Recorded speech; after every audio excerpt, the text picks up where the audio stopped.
Friends, मैं आज आपको एक इम्पॉर्टेंट टॉपिक पीसमिल डिस्ट्रीब्यूशन के बारे में नॉलेज दूंगा। ये पीसमिल डिस्ट्रीब्यूशन एक इम्पॉर्टेंट टॉपिक है जो सीए फाउंडेशन के कोर्स में फर्स्ट टाइम इंट्रोड्यूस हुआ है and this topic comes under the part dissolution of partnership firm. मैं इस वीडियो में आपको ये बताऊंगा कि पीसमिल डिस्ट्रीब्यूशन क्या है और क्यों इसके लिए एक सेपरेट टॉपिक, एक सेपरेट वर्किंग और क्या टिपिकलिटी इसके अंदर अराइज हो रही है, क्यों हमने इसको एक सेपरेट टॉपिक बनाया गया है।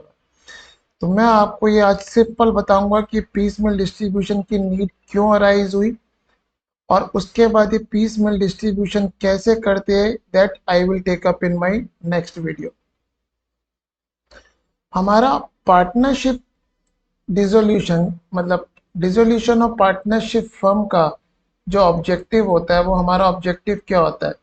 To ascertain the profit or loss on dissolution of the firm and then ultimately determine the amount due to the partners। इसी के लिए हम लोग अपना क्या प्रिपेयर करते हैं, रियलाइजेशन अकाउंट बनाते हैं, जिससे मुझे क्या निकल के आता है, प्रॉफिट ऑब्लिक लॉस। और हम क्या प्रिपेयर करते हैं, capital account which shows how much amount is due to the partners और अकॉर्डिंगली हम उसको यहाँ फाइनली उसको हम लोग यहाँ पे पे कर देते हैं। जब हम ये वाली अकाउंटिंग करते हैं, नॉर्मल डिसोल्यूशन अकाउंटिंग, वहां पे हम एक इम्प्लाइड एजम्पशन लेते हैं। वो एजम्पशन हम क्या लेते हैं?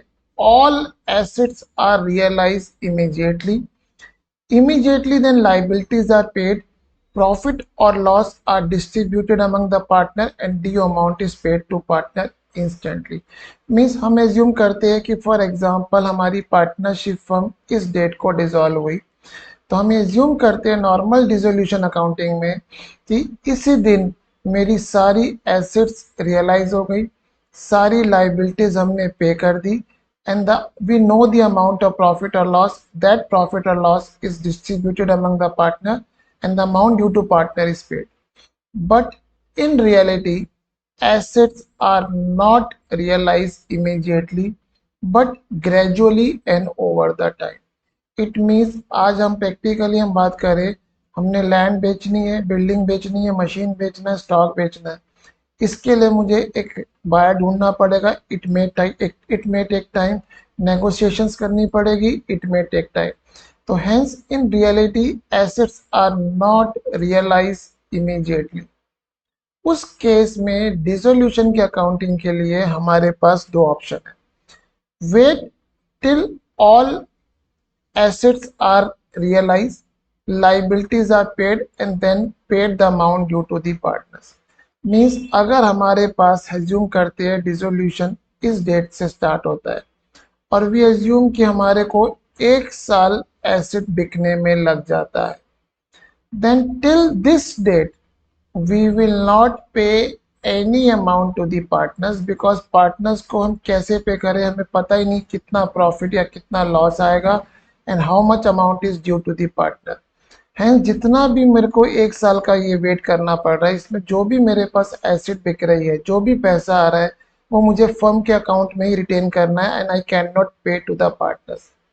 To overcome this limitation there arise a need for a concept of piecemeal distribution.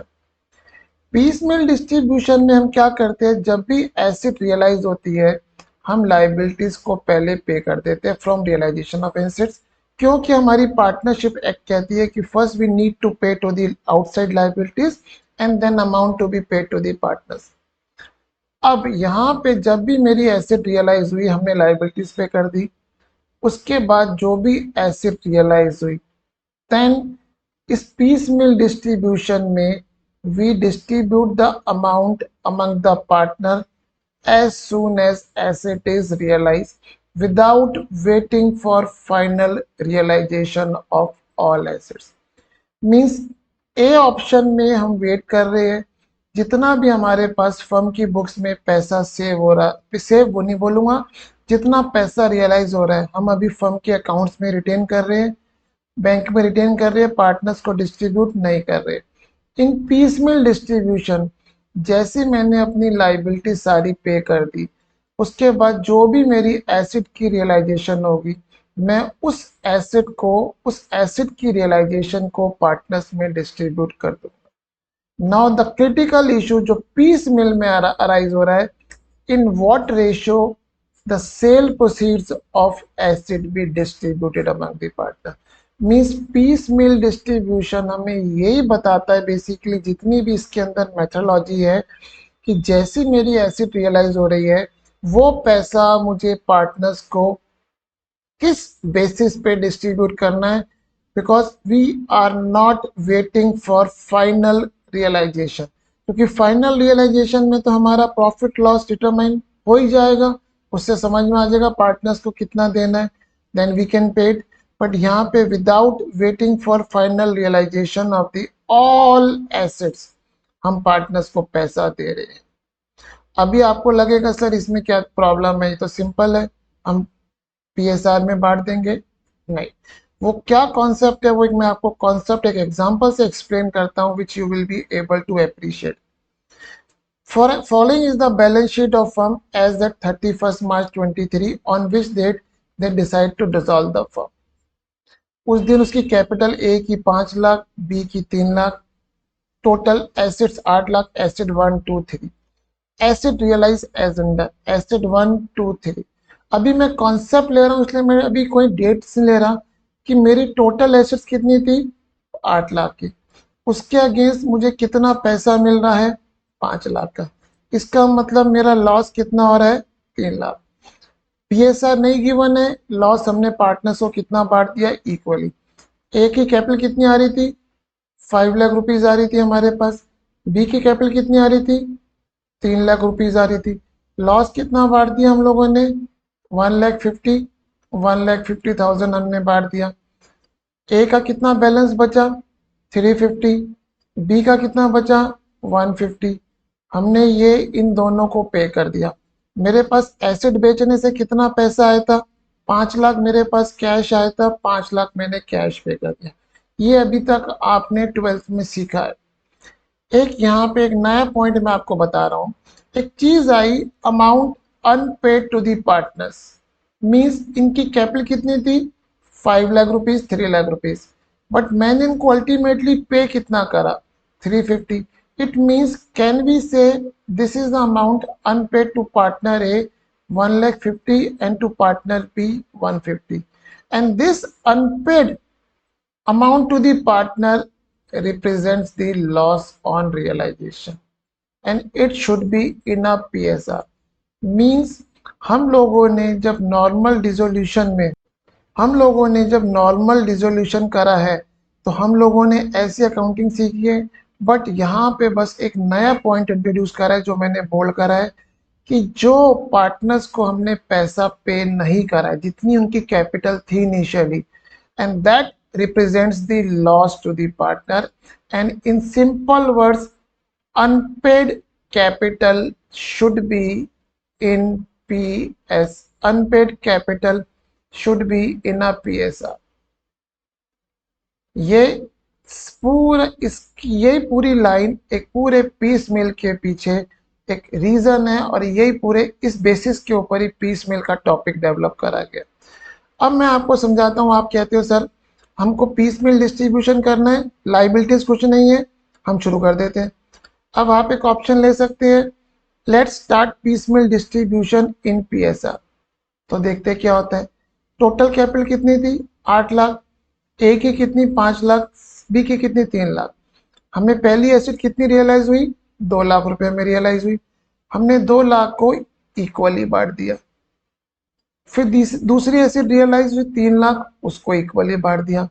इस मींस इस प्रोसेस में जब हम एसेट की सेल प्रोसीड्स पार्टनर्स को पीएसआर में डिस्ट्रीब्यूट कर रहे हैं तो क्या हो रहा है, ए की कैपिटल 5 लाख थी, इसको हमने कितना दे दिया 2.5 लाख, कितना बचा 2.5 लाख।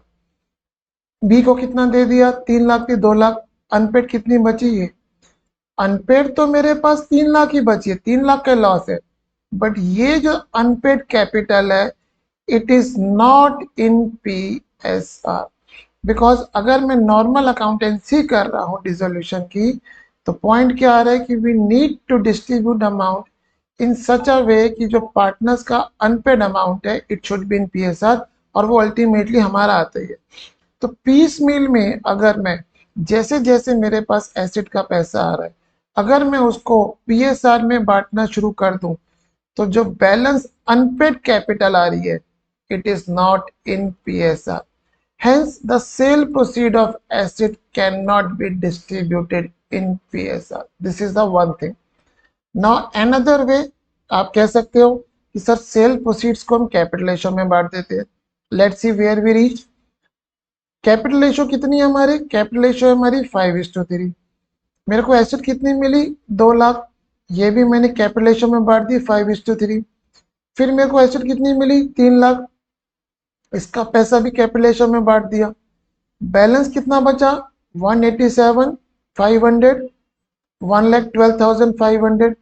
टोटल ये भी 3 लाख आ रहा है, but again unpaid amount is also not in PSR, hence sale proceed of asset cannot be distributed in a।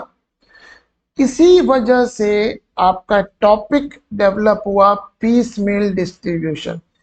Piece meal distribution में हम यही मेथड सीखेंगे कि हम पार्टनर्स को पैसा किस तरीके से बांटना शुरू करें, सो दैट जो बैलेंस बचेगा अनपेड कैपिटल या जो भी सरप्लस बचेगा, it should be in a piece मील।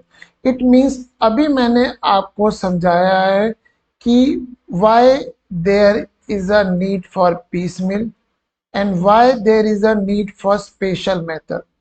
इस पीसमील डिस्ट्रीब्यूशन को कैसे करेंगे, how, that I will take up in my next video. यहाँ पे हमने सिर्फ और सिर्फ वाई सीखा, why piecemeal and why there is a special method.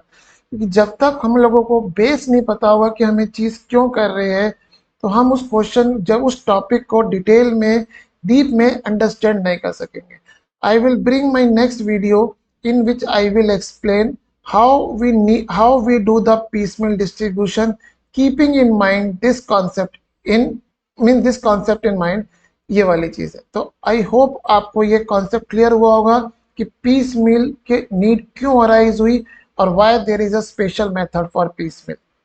Thank you.